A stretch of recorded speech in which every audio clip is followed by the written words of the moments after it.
우리 옆에 분들과 한번 교제하면서 인사 나눌까요? 사랑합니다. 축복합니다. 오늘도 말씀으로 은혜 받읍시다.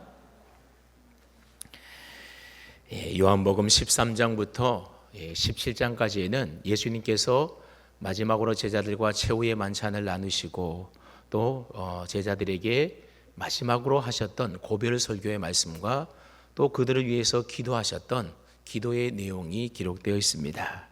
그러니까 이제 예수님께서는 조금 후면 제자들 곁을 떠나셔서 십자가에 달려 죽게 되는 그 직전의 상황에 놓여 있게 된 겁니다. 이처럼 예수님은 십자가를 지시기 위하여 제자들 곁을 떠나시게 되자 제자들은 슬픔에 젖어서 근심하며 걱정을 하게 됩니다. 그때 예수님은 마지막 고별 설교를 하시면서 제자들을 위로하시게 되는데, 특별히 예수님께서는 고별 설교를 하시면서 여러 번 반복해서 하신 말씀이 몇 가지가 있습니다. 그 가운데 한 가지가 뭔가 하면 지난 시간에 우리가 살펴보았던 기도에 관한 말씀들을 예수님께서 몇 번이나 거쳐서 계속해서 반복해서 제자들에게 말씀해 줍니다. 그리고 그 다음에 예수님께서 성령에 관해서도 제자들에게 계속해서 여러 번에 거쳐서 말씀합니다. 그래서 요한복음 14장과 16장까지를 우리가 읽어보게 되면 성령님에 관한 말씀이 5번이나 반복되어서 나오는 것을 볼 수가 있습니다.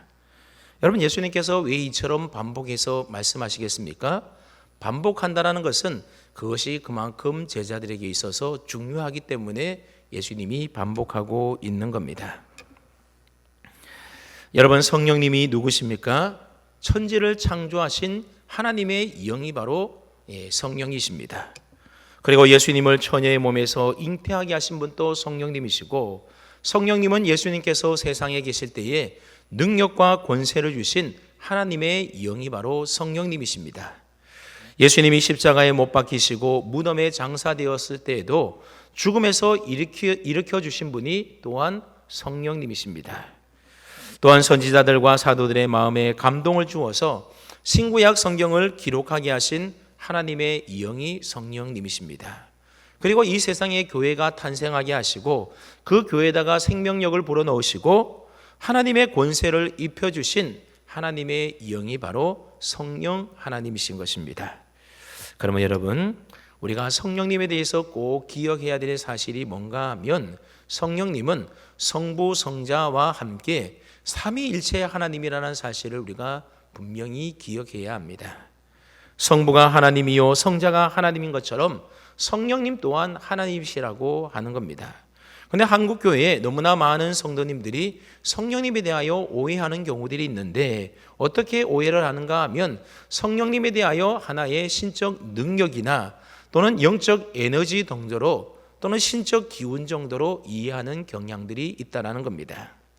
물론 성도들에게 물어보면 성령님은 인격이시고 하나님이시다 그렇게 말할지 모르지만, 많은 경우에 성령님을 오직 성령의 능력으로서만 알고 있는 경우들이 많다라는 겁니다. 그래서 방언을 말하고 기도의 능력을 잊게 하고 병을 고치거나 뭔가 눈에 보이는 가시적인 형상들이 나타나는 것을 성령의 역사다 그렇게 이야기를 한다라는 겁니다. 하지만 여러분, 이것은 마치 장님이 코끼리 다리 만지는 것과 똑같다라는 겁니다. 여러분, 장님이 다리를 만져보면 뭐라고 말하겠습니까? 코끼리는 기둥이다 그렇게 말하는 것과 똑같다라는 겁니다.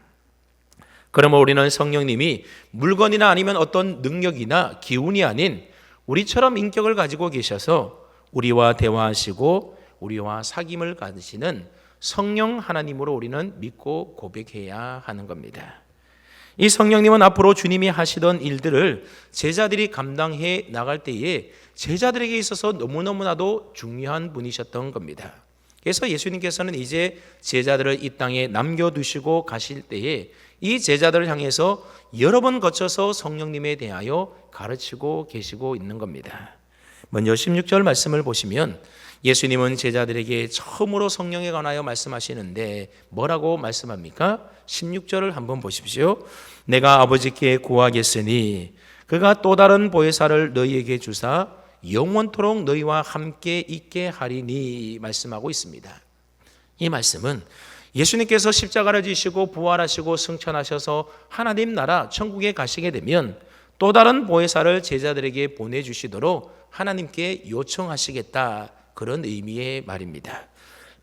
그런데 특이한 것은 예수님께서 이 성령님을 가리켜서 뭐라고 지칭하고 있습니까?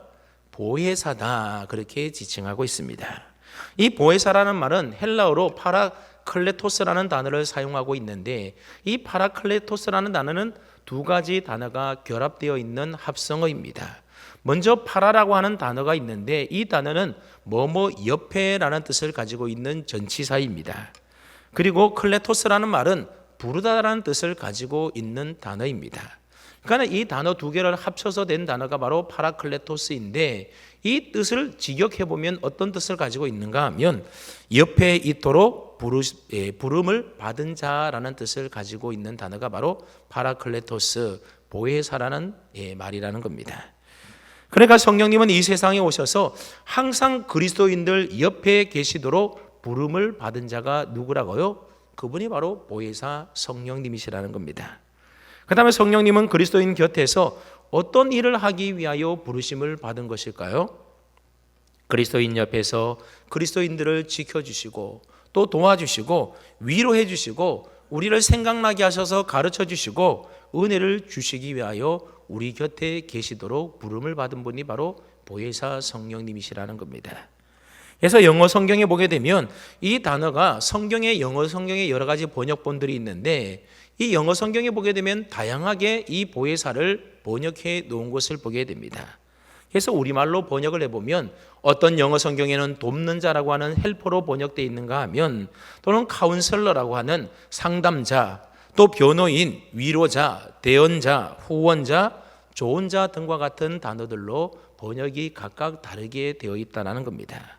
여러분, 이러한 사실이 무엇을 말해주는 것이겠습니까? 성령님이 하시는 일이 그만큼 다양하다는 것을 우리에게 말해주는 것입니다. 그런 점에서 우리 개역 성경에 나와 있는 이 보혜사라고 번역되어 있는 이 단어도 탁월한 번역이다, 그렇게 생각이 됩니다.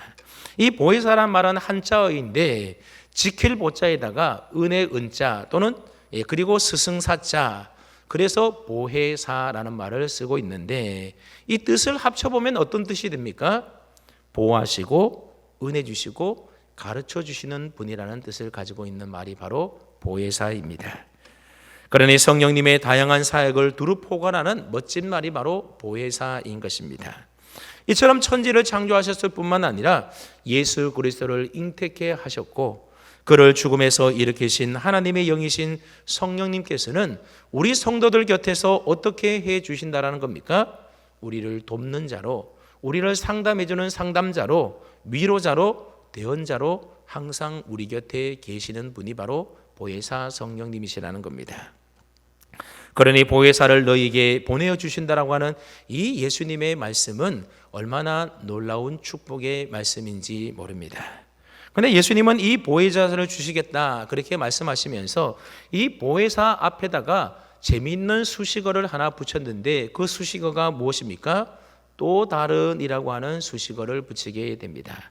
이 또 다른이라는 말은 성령님 외에 보혜사가 또 하나 더 있다, 그런 의미이지 않습니까? 그렇다면 성령님 외에 다른 보혜사가 누구입니까? 여러분들이 잘 알고 있는 대로 바로 예수님이 또 다른 보혜사라는 겁니다. 예수님은 그동안 실제로 제자들 곁에서 그들과 늘 함께 계셨습니다. 그리고 그들을 보살펴 주셨고, 그들과 함께 계셨고, 그들의 상담자가 되어주고, 그들을 늘 하나님의 말씀과 은혜 가운데로 인도했습니다. 그런데 이제 십자가에 못 박혀 죽으시고 곧 있으면 부활 승천해서 하나님 아버지께로 돌아가게 되는 겁니다. 예수님께서 하나님 나라에 가게 되시면 하늘과 땅의 모든 권세를 한 손에 쥐시고 하나님 보좌 우편에 앉아 계시게 됩니다. 그리고 그곳에서 우리 주님은 보혜사의 일을 계속 하실 것인데, 요한일서 2장 1절 말씀에 보면 참으로 놀라운 말씀이 나오는데, 우리 한번 조금 시간이 가지만 요한일서 2장 1절 말씀을 우리 찾아서 함께 읽어보겠습니다. 신약 성경 저 뒤쪽에 가보게 되면 요한일서의 말씀이 나오는데, 요한일서 2장 1절 말씀입니다. 신약성경 388쪽입니다.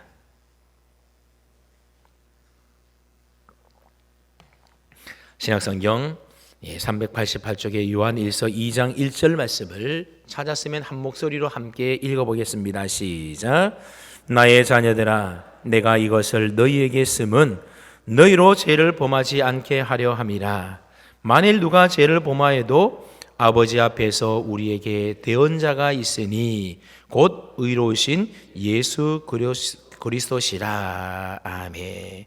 여러분, 여기 보면 대언자라는 말이 나와 있고 가로 열고 3번 되어 있습니다. 그리고 밑에 아래 보면 각주에 뭐라고 달려 있는가 하면 이 대언자라는 말이 어떤 말이라는 겁니까? 또는 보혜사, 그렇게 각주가 달려 있습니다. 여러분, 우리가 예수님을 믿지만 살면서 예수 믿음에도 불구하고 우리가 죄를 지을 때가 있습니까? 없습니까? 우리가 예수 믿고 구원받고 하나님의 자녀가 되고 의롭다 칭함을 받았음에도 불구하고 여전히 우리 안에 죽지 않는 옛사람 옛자 죄의 성품이 우리 가운데 남아있기 때문에 우리들이 때로는 넘어지고 쓰러져서 죄에 빠질 때가 있다라고 하는 겁니다. 이럴 때마다 하나님의 보좌 우편에 계시는 예수님께서 자기 손의 못자국을 하나님 앞에 내보이면서 우리를 위하여 대언해 주시고 중보해 주신다는 겁니다. 이게 예수님께서 하나님 보좌 우편에서 지금 하고 계시는 일입니다. 뭐라고 우리에게를 위하여 중보하시는가 하면, 아버지, 내가 저자의 죄를 위하여 십자가에 못 박혀 죽었습니다. 그러니 나를 봐서라도 저자의 죄를 용서해 주십시오. 이렇게 예수님은 우리의 대언자가 되어주셔서 우리를 위하여 중보해 주시고 기도해 주신다는 겁니다. 여기서 주목할 것은 조금 전에 얘기했던 것처럼 이 요한일서 2장 1절에서 이 대언자라는 말이 오늘 본문에 나오는 보혜사라는 말과 원어적으로 보게 되면 똑같이 파라클레토스라는 말을 쓰고 있는데, 이 요한복음 14장에서는 보혜사 이렇게 번역을 해놓았고 요한일서 2장 1절 말씀에서는 대언자다 그렇게 번역을 해놓았다는 겁니다. 하지만 실상 똑같은 의미를 가지고 있는 단어들입니다. 그렇습니다. 예수님은 하나님 우편에 앉아서 범죄하는 우리들을 위하여 도우시고 중보하시고 대언해 주시는 분이 바로 예수님이십니다. 여러분, 로마서 8장 34절 말씀해 보면 이 사실에 대하여 우리에게 또한 말씀해 주고 있는데, 누가 정죄하리요? 죽으실 뿐 아니라 다시 살아나신 이는 그리스도 예수시니 그는 하나님 우편에 계신 자요 우리를 위하여 간구하시는 자시리라 그렇게 말씀하고 있습니다. 예수님은 우리를 위하여 죽으시고 다시 살아나셔서 하나님 보좌 우편에 계셔서 뭐 하고 계신다고요? 우리를 위하여 간구하며 중보하고 우리를 위해서 대신 말해주고 계시는, 기도해 주시는 분이라는 겁니다. 그렇습니다. 예수님은 하나님 우편에 계시던 우리의 보혜사이십니다. 그럼에도 불구하고 주님께서는 우리에게 성령님을 또 다른 보혜사로 우리 곁에 보내어 주시겠다, 제자들 곁으로 보내어 주시겠다, 그렇게 오늘 본문에서 약속하고 있는 겁니다. 그래서 예수님이 하늘에서 우리를 돕는 보혜사라고 한다면 땅에서 우리를 돕는 보혜사는 누구라는 겁니까? 그분이 바로 성령님이시라는 것입니다. 로마서 8장 26절 말씀에 보면 성령님이 우리를 어떻게 돕는지에 대하여 잘 설명해 주고 있는데, 로마서 8장 26절 말씀을 제가 읽어드릴 테니까 한번 잘 들어보십시오. 이와 같이 성령도 우리의 연약함을 도우시나니 우리는 마땅히 기도할 바를 알지 못하나 오직 성령이 말할 수 없는 탄식으로 우리를 위하여 친히 간구하시느니라. 성령님이 우리의 연약함을 도와주신다라는 겁니다.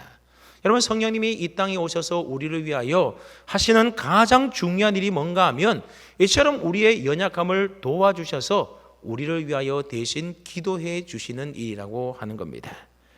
그러니 저와 여러분들은 하늘과 땅 각각 우리를 돕는 보혜사가 하나도 아니라 둘씩이나 가진 기가 막힌 은혜를 입은 참으로 행복한 사람이라는 것을 믿을 수 있기를 바랍니다. 하나님 보좌 하늘에서는 예수님이 우리를 위하여 중보하고 도와주시고 계시고, 이 땅에서는 성령님이 우리를 위하여 우리의 연약함을 늘 도와주시고 우리에게 은혜 주시고 우리를 믿음의 길로 바른 성령님께서 우리를 구원의 길로 날마다 인도해 주고 계신다라는 겁니다. 그렇다면 여러분, 이러한 기가 막힌 은혜를 언제까지 우리가 누릴 수 있는 것이겠습니까? 16절 말씀을 다시 한번 보십시오. 내가 아버지께 구하겠으니 그가 또 다른 보혜사를 너희에게 주사 영원토록, 언제까지요? 영원토록 너희와 함께 있게 하신다. 그렇게 이야기하고 있습니다. 여러분, 세상에 좋은 것들은 다 유효기간이라는 것이 있어서 그 유효기간이 끝나게 되면 더 이상의 그 좋은 혜택을 누리지 못하게 됩니다. 여러분, 대통령이 아무리 좋다 하더라도 대통령 임기가 끝나게 되면 어떻습니까? 그 권력이 다 하루아침에 어디로 갔는지 이런 일 저런 일들로 인해서 검찰에 조사받기도 하고 심지어 감옥에 가는 일들이 우리나라 역사에 얼마나 많이 있었습니까?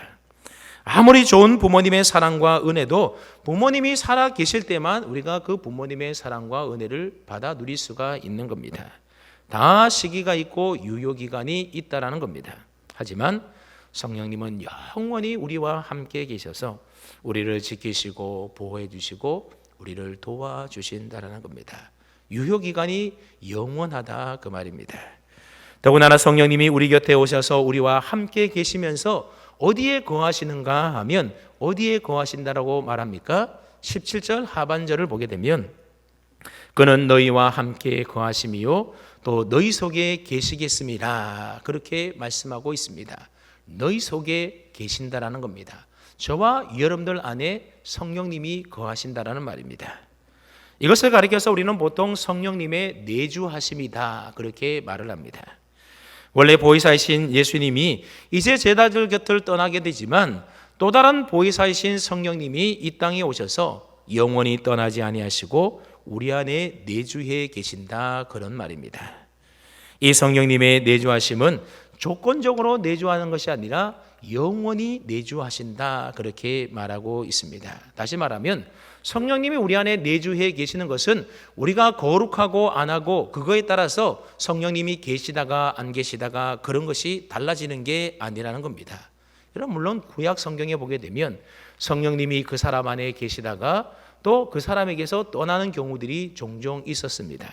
그러나 신약시대 때에 성령님이 이 땅에 오신 다음에는 믿는 자 안에 임하게 된 내주하시는 그 성령님은 영원히 우리 곁을 떠나지 않으시고 우리 안에 계신다라는 사실을 분명히 믿을 수 있기를 바랍니다. 성령님께서는 예수님을 믿는 신자 안에서 내주하는 것은 전적으로 그리스도의 탁월하신 최고의 제물이 하나님 앞에 드려졌고 하나님께서 그 제물을 기뻐 받으심으로 완전히 만족하셨기 때문에 그렇습니다. 다시 말하면 예수님을 믿는 사람 그 안에는 예수님을 모셨기 때문에 성령님이 영원히 떠나지 아니하고 그 안에 계속 거하시게 된다는 겁니다. 그다음에 여러분, 하나님이신 성령님이 어떻게 내 안에 오셔서 영원토록 나를 떠나지 않고 나와 함께 하시는 것이겠습니까? 그것은 우리가 예수님을 나의 구주로 믿어서 예수님을 영접할 때에 내 속에 그리스도의 영이신 성령님이 들어오셨기 때문에 그렇습니다. 그리고 우리 안에 들어오신 성령님은 어떠한 일이 있더라도 절대로 떠나지 않습니다. 언제까지요? 영원토록 내 안에 계셔서 내 영혼과 함께 하신다 그런 의미의 말입니다. 우리는 잘못 생각하게 되면 우리가 하나님의 말씀대로 믿음대로 신앙생활 잘할 때는 성령님이 내 안에 계셔서 나를 지켜주시고 나를 도와주시고 나를 거룩한 삶으로 인도해 주신다 이렇게 생각하다가도 우리가 죄에 빠지고 하나님 앞에 범죄하고 때로는 실수하고 연약해서 넘어질 때가 있지 않습니까? 신앙생활이 어떻게 날마다 믿음으로 승리하는 삶을 살겠습니까? 때로는 신앙의 영적인 슬럼프가 찾아와서 우리의 신앙이 바닥을 칠 때도 있고 연약해서 넘어질 때도 있고 죄를 지을 때도 있다라는 겁니다.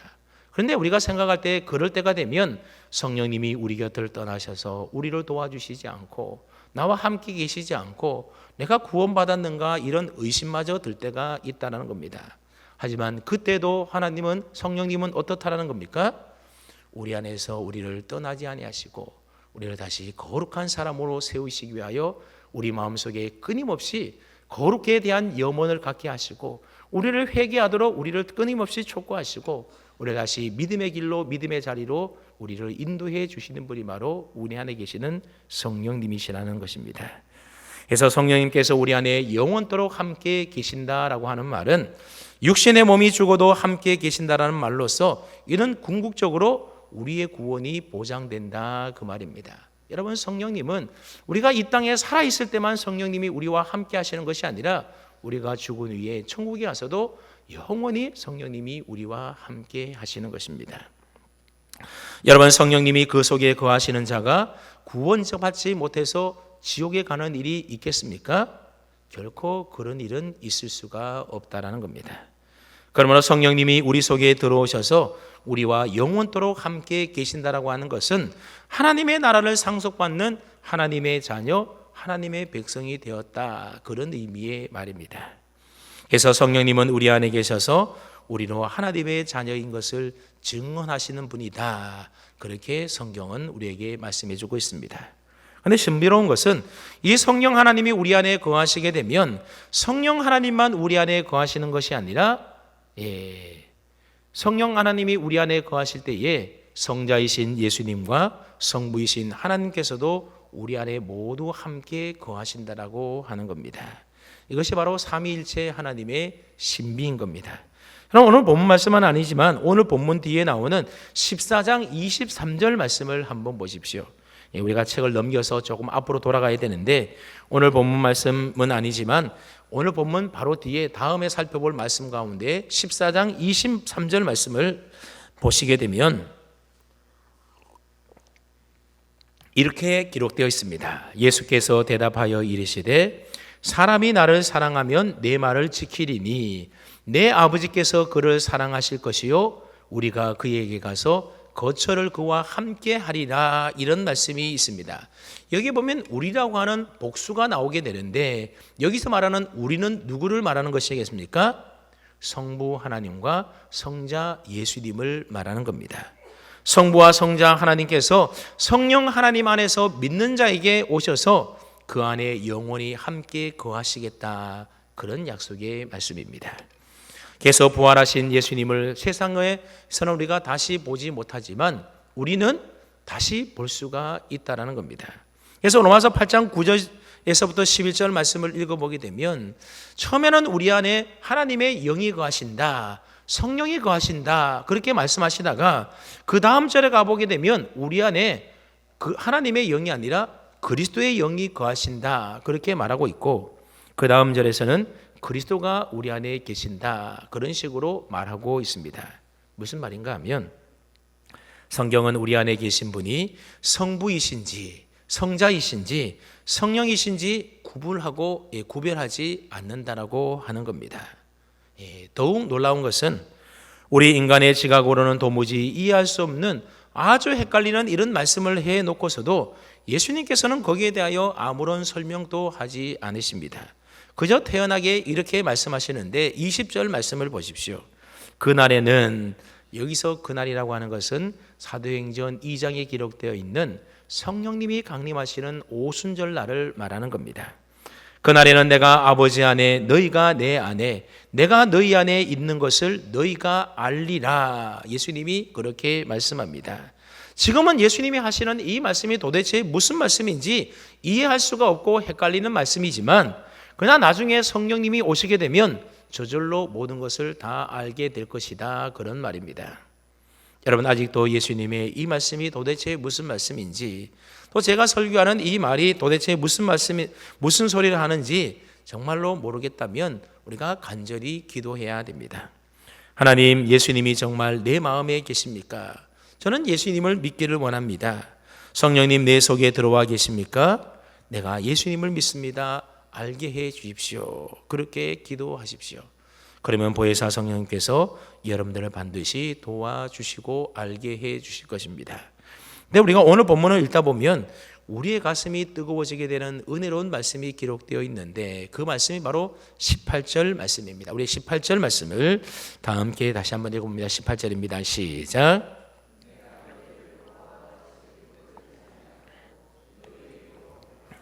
내가 너희를 고아와 같이 버려두지 아니하고 너희에게로 오리라, 그렇게 말씀하고 있습니다. 여러분, 이 말씀 속에서 우리는 우리 주님의 진한 사랑을 느낄 수 있지 않습니까? 여러분, 우리의 인생이라는 것이 때로는 얼마나 고독하고 외롭습니까? 누구나 할 것 없이 마지막까지 자기 인생은 혼자서 걸어가야 하는 겁니다. 근데 예수님은 그런 우리를 외톨이로 내버려 두지 않으시겠다, 그렇게 약속해 주고 있습니다. 다시금 우리에게 오셔서 우리와 함께 해 주시겠다라고 약속해 주신 것입니다. 사실 제자들과 함께 했던 지난 3년이란 기간 동안에 예수님은 제자들에게 있어서는 마치 부모와도 같은 존재였습니다. 그들을 데리고 다니시면서 가는 곳마다 그들을 먹이시고 입히시고 어려운 일들을 만날 때마다 그들을 지키시고 보호해 주셨습니다. 그러나 갑자기 예수님이 십자가를 지시기 위하여 이제 제자들 곁을 떠나게 되자 이 땅에 남겨진 제자들은 마치 부모를 잃은 고아처럼 여겨져서 한없이 슬퍼졌고 두려움과 근심에 빠졌던 겁니다. 그래서 예수님께서는 이런 제자들을 보시고 하신 말씀이 무엇입니까? 너희는 고아가 아니다. 너희를 고아처럼 내버려 두지 않겠다. 그렇게 말씀하고 있습니다. 그래서 내가 가고 나면 보혜사 성령님이 오실 텐데 그가 오시면 나와 내가 너희들과 함께 있을 때보다도 너희가 더 행복해지게 될 것이다. 이제까지는 내가 육신의 몸을 입고 있었기 때문에 내가 안 보이면 너희가 나를 찾아다녔고 내가 배를 타고 가다가 피곤해서 지쳐 잠들었을 때에 거친 풍랑으로 인하여서 겁에 질린 너희는 나를 흔들어 깨웠으며 잠시 동안이라도 너희를 떠나 있으면 내가 돌아올 때까지 너희가 안절부절하지 못하고 나를 기다렸다. 그러나 성령이 오시게 되면 이제 그럴 필요가 없게 된단다.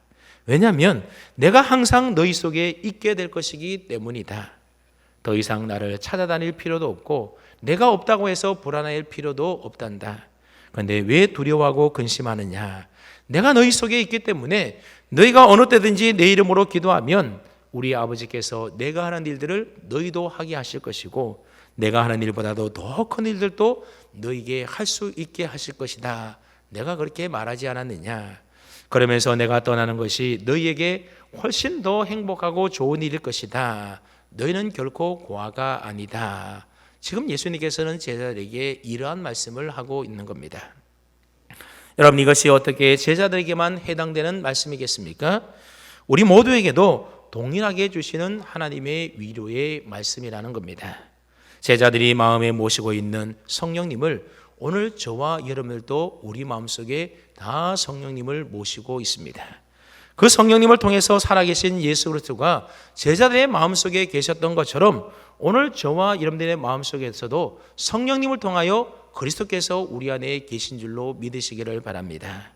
그러므로 저와 여러분들은 결코 나 혼자 있는 것 같지만 나 혼자가 아니라는 겁니다. 결코 우리는 고아가 아니라는 것입니다.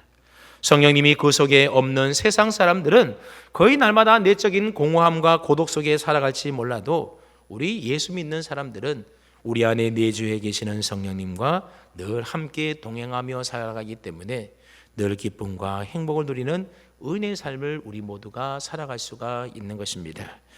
그럼 오늘 저와 여러분들에게도 보혜사 성령님의 내주하심이 절대로 필요한 것입니다. 요한복음 15장 5절 말씀에 보게 되면 나를 떠나서는 너희가 아무것도 할 수 없음이라, 그렇게 예수님이 말씀하셨습니다. 여러분, 보혜사 성령님이 아니면 우리가 죄인인 것을 깨달아 알지도 못했을 겁니다. 여러분, 우리는 다 내가 죄인이라고 그렇게 믿고 고백하지 않습니까? 그런데 우리가 어떻게 내가 죄인이라고 고백합니까? 여러분, 세상에 믿지 않는 사람들에게 가서 당신은 죄인입니까? 한번 물어보십시오. 내가 왜 죄인이냐면서, 죄인이면 내가 감옥에 가 있지 왜 여기 있겠냐면서 다 자기가 죄인이 아니라고 합니다. 그러나 우리 교회 성도들을 데리고 예수 영접 모임을 해보면 당신은 죄인입니까? 물어보면 100이면 100 모든 사람들이 다 자신은 죄인이다 그렇게 말합니다. 여러분, 내가 죄인인 것을 누가 알려주신 것입니까? 성령님이 우리 안에서 우리가 죄인인 것을 깨닫게 해주시고 알게 해주신 것입니다. 그래서 예수님을 나의 구주로 믿을 성령님이 계시지 아니하면 우리는 예수님을 나의 구주로 믿을 수 없었을 것이고 거듭나서 하나님의 자녀가 될 수 없었을 것입니다. 성령님이 우리 안에 계시지 않는다면 우리는 은혜도 받을 수가 없고 또 하나님을 알 수도 없는 것입니다. 그리고 날마다 육체의 소욕에 빠져서 나 자신의 탐욕에 눈이 멀어서 제약된 삶을 우리가 살아갈 것입니다. 그러므로 보혜사 성령님이 아니면 우리는 아무것도 아닌 것입니다. 이것이 바로 예수님께서 제자들 곁을 떠나시면서 또 다른 보혜사를 보내주시겠다라고 약속하신 이유가 되는 것입니다. 제자들뿐만 아니라 오늘 저와 여러분 모두에게도 이 보혜사 성령님이 그래서 절대적으로 필요한 것입니다. 매일 매 순간마다 우리는 이 성령님을 필요로 합니다. 우리가 기도할 때에도, 또 말씀을 읽고 들을 때에도, 그리고 출근할 때에도, 잠을 자고 일할 때에도 우리의 삶의 모든 순간에 우리를 도와주시고 우리와 함께 하시는 이 보혜사 성령님이 필요한 것입니다. 여러분, 우리가 앞서 살펴보았던 것처럼 다른 사람보다도 낮아서 남의 발을 씻겨주고 섬기는 삶을 산다라고 하는 것, 여러분 어디 쉬운 일이겠습니까? 세상 사람들은 다 섬김을 받으려고 하지 섬기려 하지 않습니다. 또 주님이 우리를 사랑한 것 같이 우리가 서로 사랑하는 것도 사실 말처럼 그리 쉬운 일이 아닙니다. 삶의 현실적인 문제로 근심에 휩쓸려 절망할 때에 이 눈앞의 현실을 뛰어넘어서 천국의 소망을 두고 근심을 이겨내며 살아간다는 것도 참 어렵고 힘든 일인 것입니다. 여러분, 기도할 힘조차도 없는데, 또 오랫동안 기도해도 아무런 기도 응답이 없는데, 마음에 평안이 없는데도 계속해서 기도하는 일이라는 것이 어디 쉬운 일이겠습니까? 결코 그렇지가 않습니다. 그래서 우리는 하나님의 말씀을 듣고서도 그것은 예수님 정도 되니까는 그렇게 말씀하시는 것이지 우리의 현실은 그렇지 않다. 성경 말씀은 성경 말씀의 이야기로 그냥 넘겨버리고 그 말씀대로 살아버리고 시도조차도 하지 않을 때가 많이 있습니다. 하지만 성도 여러분, 예수님께서 우리가 할 수 없는 일들에 대하여 하라고 말씀하시겠습니까? 결코 그렇지가 않습니다. 우리가 할 수 있기에, 할 수 있는 능력이 우리에게 있기에 그렇게 하라고 우리에게 가르치고 말씀하고 있는 겁니다. 그리고 그렇게 할 수 있도록 우리에게 보내주신 분이 누구시라고요? 그분이 바로 보혜사 성령님이시라고 하는 겁니다. 우리 안에 계셔서 늘 우리와 함께 계시면서 내가 할 수 없는 그 일을 할 수 있도록 우리에게 힘주시고 우리를 도와주시고 그 일에 대하여 염원을 갖도록 하게 하시는 분이 바로 보혜사 성령님이십니다. 그 다음에 여러분, 성령님이 내 안에 계심에도 불구하고 왜 우리는 섬기지 못하고 사랑하지 못하고 기도하지 못하고 걱정, 근심, 염려하며 절망 속에 살아가는 겁니까? 그것은 바로 내 힘과 내 의지와 내 노력으로 그 일들을 하려고 하기 때문에 그렇습니다. 다른 말로 하면 우리 안에 계신 성령님을 마치 꽂아놓은 보리자루처럼 취급하기 때문에 그렇습니다. 여러분, 우리나라에서 가장 높은 건물이 바로 롯데월드 타워이지 않습니까? 근데 여러분 123층이나 되는데 그 높은 전망대에 올라가려면 어떻게 올라갑니까? 엘리베이터를 타고 올라가면 됩니다. 만약 엘리베이터가 있는데도 걸어서 간다라고 한다면 얼마나 힘들고 어려운 일이겠습니까? 올라가다가 지쳐서 중간에 포기하고 말 것입니다.